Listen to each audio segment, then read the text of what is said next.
Do I have everybody's attention now? Yo les amis, ici c'est Kachatrap, la chaîne on parle catch. Aujourd'hui review de Friday Night SmackDown du 19 février 2020. Et avant de commencer cette vidéo, j'aimerais vous demander de liker, de commenter, de vous abonner, de partager. Extrêmement important pour de bons potes de cette chaîne. Et on va au devant des 200 abonnés avant la fin février les amis. Merci. On ouvre directement le show sur Edge qui est sur le ring et qui nous dit qu'il est toujours indécis. Il ne sait pas encore s'il va choisir Drew McIntyre ou Roman Reigns. Tout simplement parce que Drew McIntyre et Roman Reigns ont un match au Chamber et c'est pas du tout sûr qu'ils en sortent champions. Et il dit qu'il est indécis. Il est rejoint sur le ring par Roman Reigns qui lui dit que il n'a pas 13 choix pour le WrestleMania, il en a un seul, c'est lui. Et c'est lui parce que tout simplement lui, il est le main event et il sait que Edge a besoin de lui pour WrestleMania. Ils sont ensuite rejoints par Edge, dit à Roman Reigns qui voit l'inquiétude dans son regard. Il dit qu'il le respecte lui et sa famille, mais que là, il va un peu trop loin. T'as Sami Zayn qui arrive. Sami Zayn qui arrive avec son équipe de tournage, il dit que c'est une chose de ne pas se faire respecter par le staff de la WWE, mais que c'en est une autre de se faire ignorer par les deux plus gros superstars de la WWE. Et il demande au caméraman de le filmer ensuite lui vers WrestleMania et il dit ensuite à Edge, qu'il parlait à Roman Reigns comme s'il était sûr qu'il allait gagner au Chamber. Et ensuite il se prend un super kick par Jey Uso et ensuite Roman Reigns et Edge se font un face-off pour conclure ce segment. Ensuite avec le premier match de la soirée, Apollo Crews faisait face à Shinsuke Nakamura. Donc c'est un match pour le, à mon avis ça n'a pas été dit mais c'est pour le number one contender pour le titre intercontinental. Big E est là, toujours sur son divan, ça a l'air d'être cette nouvelle gimmick le mec posé sur son divan, il a même un vibromasseur, vibromasseur je sais pas quoi. Donc voilà, à un moment donné t'as Apollo Crews qui balance Nakamura sur Big E. Bon, c'était un spot qu'on pouvait deviner. À un moment donné aussi, bon, la fin du match, c'est que Shinsuke Nakamura réussit à battre Apollo Crews avec un roll-up. Et ensuite, après le match, Apollo Crews nous fait un heel turn officiellement. Parce que il commençait à tourner un peu heel, mais c'était pas sûr, c'était pas confirmé. Là, il a tourné heel parce qu'il attaque Shinsuke Nakamura derrière son dos. Il s'acharne sur lui, il prend un escalier, mais ensuite t'as Big E qui vient entre les deux pour essayer de calmer Apollo Crews, qui lui demande de se calmer. Et ensuite il tourne le dos à Apollo Crews pour voir comment va Nakamura. Et ensuite Apollo Crews qui lui met un gros coup d'escalier derrière la nuque. Donc ce qui fait que Big E doit être emmené aux urgences par le staff de la sécurité, par le staff de la WWE, les officiels viennent le chercher et Big E retourne en civière, en backstage en civière. Donc Apollo Crews qui nous fait enfin un heel turn. Donc il a l'air d'avoir un petit peu plus de personnalité que d'habitude. Ils ont l'air de lui écrire. Il a l'air d'être, franchement, il a l'air d'être un peu plus de personnalité. Voilà, donc trio autour du titre intercontinental. Apollo Crews, Big E le champion et Shinsuke Nakamura, c'est pour nous donner un super match à WrestleMania, un match triple menace pour le titre intercontinental. C'est quelque chose que j'aime beaucoup. Bon, j'aurais beaucoup aimé aussi qu'ils remettent. À un moment donné, il y avait une sorte de tradition des ladder match pour le titre intercontinental, c'était bien. Mais du coup, maintenant ils le font plus. Mais j'aurais bien aimé que cette tradition reste du ladder match pour le titre intercontinental, parce qu'il y a beaucoup de ladder matchs qui sont légendaires pour ce titre là.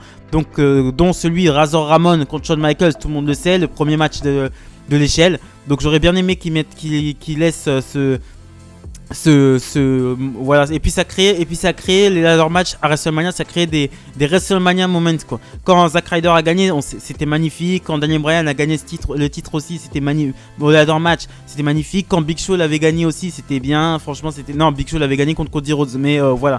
Donc voilà, c'est ce que je pensais du titre intercontinental. Et on enchaîne ensuite avec Rollins qui arrive et qui croise Big E sur son chemin. Il croise Big E et il dit que il fait une petite promo. Il dit que c'est très regrettable ce qui est arrivé à Big E. Ce qui est arrivé à Big E est une tragédie. Il a été trahi par ses amis. Il sait ce que c'est. Il nous montre les images de son retour la semaine dernière où il a dit tout le roster de SmackDown était autour du ring. Et quand il a commencé à faire sa promo et que les gens se sont rendus compte qu'il n'avait pas changé, ils se sont tous barrés à part Cesaro qui lui a fait croire qu'il croyait à ce qu'il disait. Et ensuite il s'est barré et Seth Rollins l'a attaqué. Donc c'est ce qui s'est passé la semaine dernière. Il dit qu'il en souffre encore. Il dit qu'il a engagé des poursuites judiciaires contre la WWE. Il dit que son retour a pris des mois et des mois ont été nécessaires à son retour, mais que ça a été ruiné par une bande de losers et que le plus gros d'entre eux n'est autre que Cesaro. Il dit qu'il lui a manqué de respect, il a eu ce qu'il méritait et que ce sera comme ça pour toutes les personnes qui se mettront à travers de son chemin. Donc Seth Rollins qui lance carrément un pic à Cesaro. Donc je pense que là c'est l'Elimination Chamber directement à WrestleMania. Donc je pense que pour WrestleMania ce sera carrément Cesaro pour Seth Rollins. C'est un match qui me hype de ouf. Et par contre il faudrait que Cesaro gagne ce match. Rollins peut perdre, il s'en bat les couilles. Il a déjà plusieurs titres mondiaux. Il est installé. Rollins est installé dans le main event. Là, maintenant, c'est le but du jeu, c'est de faire gagner Cesaro et de faire devenir un main eventer. Et ce serait grave lourd. Et en plus, les deux sont très amis dans la vie. Voilà, dans la vraie vie, ils sont très amis. Donc, ils pourraient vraiment nous offrir vraiment de la consistance, un match de ouf. Et on sait très bien que quand deux personnes sont amies, deux catcheurs sont amis, ils y vont vraiment franco quoi. Par exemple Eddie Guerrero et Chris Benoit, quand ils s'affrontaient, ils y allaient à fond quoi. Au niveau de la WCW, regardez Eddie Guerrero contre Chris Benoit, c'est la folie furieuse quoi. Donc voilà, c'est ce que je pensais de Seth Rollins. On enchaîne ensuite avec Tamina et Natalya qui font équipe contre Liv Morgan et Ruby Riott. Donc pendant le match, Billie Kay intervient pendant le match, mais cette fois-ci du côté de Tamina et Natalya. Donc à un moment donné, le match se clôt. J'ai noté aussi que Ruby Riott a essayé de mettre un sorte de Shining Wizard à Tamina, mais complètement raté. Donc la fin du match, c'est une victoire de Tamina. Tamina qui fait une sorte de body slam sur Ruby Riott pour la victoire. Et ensuite, Billie Kay qui essaie de célébrer avec elle, mais Tamina lui met un super kick. Donc Tamina et Natalya, qui sont une équipe, qui font équipe, équipe de catcheuses Ça serait bien de faire une gimmick avec elle, genre, parce que Tamina c'est la fille de Jimmy Super Spice Nuka, Natalya c'est la fille de l'enclume. Donc ce serait bien de faire une équipe, genre, on est des secondes générations de superstars, on est mieux que vous, tu vois. Un petit gimmick comme ça, tu vois, parce que là ça a de la gueule comme ça, ça a de la gueule. Pas une ring, le ring c'est pas possible pour moi, mais ça a de la gueule, c'est deux femmes fortes, et ce serait bien qu'elles aient un peu plus une personnalité. Une personnalité, c'est tout ce qui manque pour elle. Donc on enchaîne ensuite avec Bayley qui présente son émission, vous savez, avec les portes, etc. Son truc complètement là. Donc ses invités ne sont nul autre que les championnes par équipe, Shayna Baszler et Nia Jax. Elle dit que, à un moment, ils ont fait une petite blague, elles n'arrivent pas à passer la porte à deux parce que Nia Jax c'est qu'une grosse et etc. Donc elle dit qu'elle sait ce que ça fait d'être sur les 3 shows. En perdant les titres contre Nia Jax et Shayna Baszler, elle a été séparée de Sasha Banks et elle les remercie pour ça. Et elle dit que Nia Jax commence à parler de Sasha Banks et Bianca Belair. Et t'as Reginald qui fait son entrée. Il dit qu'il ne veut pas qu'on manque de respect à Sasha Banks. Il dit que Sasha Banks et Bianca Belair feraient une bien meilleure équipe que Nia Jax et Shayna Baszler. Banks arrive sur le ring et dit à Reginald de ne pas parler pour elle. Elle dit qu'elle est la boss et elle dit que Bianca Belair va la choisir pour l'affronter pour WrestleMania parce que la division féminine tourne autour d'elle. Bianca Belair justement arrive et elle dit que non, la division féminine tourne autour d'elle et qu'elle a déjà battu tout le monde. Et Reginald propose un tag team match. Donc on enchaîne directement avec un six-woman tag team match. Reginald, Bianca Belair et Sasha Banks font face aux championnes par équipe Nia Jax et Shayna Baszler et Bayley. Donc à un moment donné, t'as Nia Jax qui essaie de faire une descente de la cuisse sur Reginald qui esquive et elle se fracasse encore le cul. Donc bon, ce segment là, les gars, ça va faire quoi comme Adam Cole et Keith Lee. Ça a marché une fois, Keith Lee a poussé Adam Cole l'a volé. Il le faisait tout le temps. Mais c'était long, c'était chiant. À chaque fois qu'ils trouvent un truc drôle qui fait un peu le buzz sur internet, ils le refont mais à des millions de fois, et ça fait déjà 3 fois en même pas une semaine quoi, putain. Donc elle se filingue le cul. Bon, à la fin du match, t'as Reginald Nia Jax porte Reginald et t'as Bianca Belair et Sasha Banks qui mettent un dropkick à Reginald. Reginald tombe sur Nia Jax. 1, 2, 3, victoire de Reginald, première victoire de Reginald à la WWE. Et Reginald qui fait donc des infidélités à Carmella avec Sasha Banks. On enchaîne ensuite avec un segment backstage. Cesaro qui répond à Seth Rollins dit que la semaine dernière il ne faisait que l'écouter. Il espérait avoir un nouveau Rollins vu le potentiel qu'il a, mais il aurait pu revenir avec un autre état d'esprit, excusez-moi, mais il a choisi de revenir avec le même avec lequel il était parti. Il dit qu'il reviendra sur Rollins un peu plus tard et qu'il doit se concentrer sur d'autres choses ce soir. Il croise Edge complimente Cesaro et Cesaro lui donne rendez-vous à WrestleMania. On enchaîne ensuite avec un match par équipe. Rey Mysterio et Dominic faisaient face à Chad Gable et Otis. Dolph Ziggler et Bobby Roode sont en commentaire. Donc Chad Gable à un moment donné monte sur le Otis est en train de se battre contre Rey Mysterio, de prendre l'avantage sur Rey Mysterio. T'as Chad Gable qui arrive sur le ring et qui commence à donner des instructions à Otis. Il donne des instructions, j'ai pas bien compris ce qui se passait, mais c'est ce que j'ai compris, donc c'est l'explication que je vous donne. Et donc l'arbitre décide de disqualifier Otis et Chad Gable parce que Chad Gable est resté trop longtemps sur le ring avec Otis. Donc à la fin du match, Otis continue son agression sur Rey Mysterio et finit avec un énorme splash de la seconde corde sur Rey Mysterio. Donc Otis qui fait un heel turn clairement. Et la carte autour du titre par équipe de SmackDown devient très intéressante parce qu'il y a Rey Mysterio et Dominic, Otis et Chad Gable et Dolph Ziggler et Bobby Roode. Donc c'est trois équipes vraiment qui ont de la personnalité. Parce que les Mysterios, on va pas. Les Mysterios, c'est les Mysterios.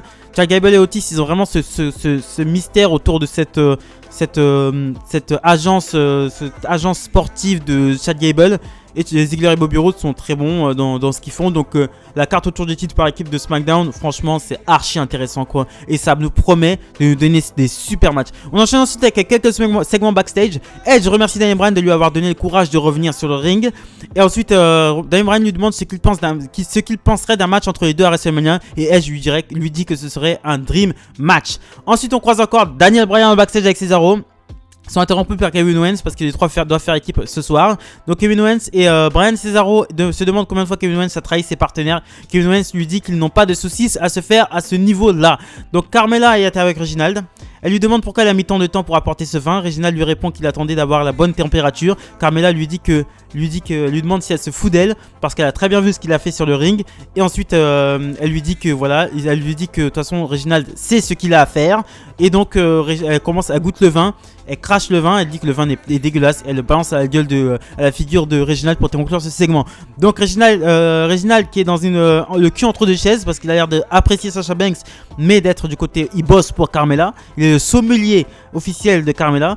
Mais Carmella a dit à Reginald en secret: tu sais ce que tu as à faire. Donc c'est peut-être elle qui a envoyé Reginald pour essayer de séduire Sasha Banks et ensuite pour mieux la poignarder dans son dos. On enchaîne ensuite avec un match qui nous sera annoncé, un match pour les titres par équipe féminin la semaine prochaine. Nia Jax et Shayna Baszler feront face à Bianca Belair et Sasha Banks. On enchaîne ensuite, donc Reginald sera encore au milieu de ce match. Je pense que Reginald est vraiment le centre de cette rivalité. Et le centre, je pense que Reginald va prendre beaucoup de place dans la division féminine de SmackDown parce qu'il est charismatique. Il est télégénique, il sait faire des pirouettes. Et voilà, et puis son accent français, il parle... franchement, moi je parlerais anglais, je parlerais comme ça. Parce qu'il fait... Putain, je vais aller me renseigner sur lui, voir si c'est un américain. Parce que il a l'air de vraiment bien contrôler l'accent français, quoi. Mais après, ce qui paraît, il a travaillé en France dans des cirques, etc. Donc voilà, mais Reginald, je vais le suivre de très près parce qu'il a l'air d'être un personnage extrêmement intéressant et extrêmement à bosser. On enchaîne ensuite avec le main event of the evening, 6-man tag team match. Donc Cesaro, Corbin et Sami Zayn font face à Bryan, Cesaro... Non, excusez-moi. Sami Zayn, Corbin et Jey Uso font face à Daniel Bryan, Cesaro et Kevin Owens. Donc Edge au commentaire pour ce match. Cesaro galère. À un moment donné, j'ai noté que Cesaro galère à faire son Cesaro swim sur Corbin. À un moment donné, t'as Daniel Bryan qui est sur la troisième corde. C'est la fin du match. Daniel Bryan qui est sur la troisième corde et qui amène avec Sami Zayn et qui amène Sami Zayn au sol et qui lui fait faire une roulade et lui place son yes lock pour la victoire. Donc première victoire de Daniel Bryan depuis au moins je sais pas combien de temps. Et c'était super comment il a emmené. Il est sur la troisième corde. Sami Zayn l'est aussi. Il l'emmène de la manière un peu comme Kushida le fait pour son Tsuchikatame. Mais directement, il le roule, il tombe sur le dos, il le roule. Non, il tombe sur le dos, il le roule pour qu'il se mette sur le ventre. Et ensuite, il place son yes lock. C'était super. Donc après là, pendant qu'il est en train de célébrer sa victoire, Corbin lui place le End of Days. Voilà. Et ensuite, Corbin se prend le Stunner. Ensuite, Kevin Owens se prend une snap suplex de la part de Sami Zayn. Et ensuite, Sami Zayn se prend l'European Hypercut de la part de Cesaro. Qui se prend un super kick de la part de Jey Uso. Qui se prend un spear de la part de Edge. Qui se prend un spear de la part de Roman Reigns. Pour finir, on finit ce SmackDown avec Roman Reigns qui est en train de se célébrer sur le ring pour conclure ce SmackDown. Très bon épisode de SmackDown. J'ai adoré. Ça fait 3 semaines, j'adore SmackDown. Je prends vraiment du plaisir à regarder ce show. Je veux déjà vous dire que c'est le show de la semaine. J'adore SmackDown. Ça se suit. Il y a des bonnes rivalités. C'est bien. Franchement, il y a des heel turns, des bons heel turns, des heel turns qui amènent à faire quelque chose. Il y a des face turns qui amènent à faire quelque chose. T'as des catcheurs qui montent dans la carte. T'as des titres par équipe qui sont vraiment valorisés avec des équipes vraiment qui ont de la personnalité. Même les trucs féminins, les Liv Morgan, Liv Morgan, les Ruby Riott et tout, ça fait plaisir de les voir, elles sont vraiment mises sur la carte. C'est vraiment agréable. Billie Kay est excellente aussi en mode petite peste qui cherche des amis. Voilà, mais tout est bon quoi. C'est vraiment un 7 sur 10 hein. Vraiment un bon 7 sur 10. Apollo Crews, Shinsuke Nakamura et Biggie, c'est très bien. Bon, Biggie en tant que champion, je suis pas convaincu.